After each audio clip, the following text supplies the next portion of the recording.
খেয়াল করে দেখেন। খবরদার, ভুল কইরাও বোনের গায়ে হাত তুলবেন না। এই তুই কি বলতে চাইতাছস? আমি কইতে চাইতেছি আপনি এই দুঃসাহস করবেন না আপনার বোনের গায়ে হাত তোলার। আমি কি করবো সেটা আমার ব্যাপার, তুই কে? আমি যেই হই না কেন আপনার অনুরোধ করতেছি, দয়া করে আপনি আপনি আপনার বোনের গায়ে হাত তুলেন না।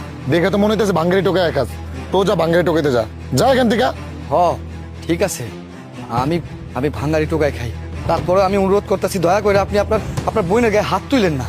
তা আমার বোনের গায়ে আমি হাত তুলবো না কি করবো সেটা হলো আমাদের পারিবারিক বিষয়। আমাদের পারিবারিক বিষয় তুই নাক গলাতে আসছিস কেন? হ্যাঁ তুই কে? যা এখান থেকে যা। বুঝতে পারছি, আমার বোনের ঠিক করার আগে তোরা ঠিক করতে হবো। আমার হাত তোর গায়ে ওঠার আগে এখান থেকে যা কইতেছি। আপনি আমারে মারেন কাটেন, আপনার যা খুশি আপনি তাই করেন, তাও আপনার কাছে অনুরোধ করতেছি দয়া করে আপনি আপনি আপনার বোনের গায়ে হাত তুলেন না ভাই। আমি বুঝলাম না তুই এত গে যেতেছিস কেন? আমাদের ফ্যামিলি ম্যাটার, তোর সমস্যা কি? সমস্যা না?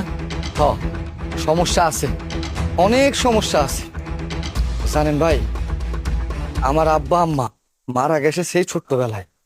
এরপর থেকে বাপ মায়ের আদর কি আমি আমি কোনো কিছু জানি না ভাই। আমার একটা বোন আছিল, এই বোনটা আমারে আমারে আদর যত্ন কইরা এতটা বড় করছে। তো দুঃখের বিষয় কি জানেন ভাই, কিছুদিন আগে আমার বোনটা না রোড অ্যাক্সিডেন্টে মারা গেছে। এরপর থেকে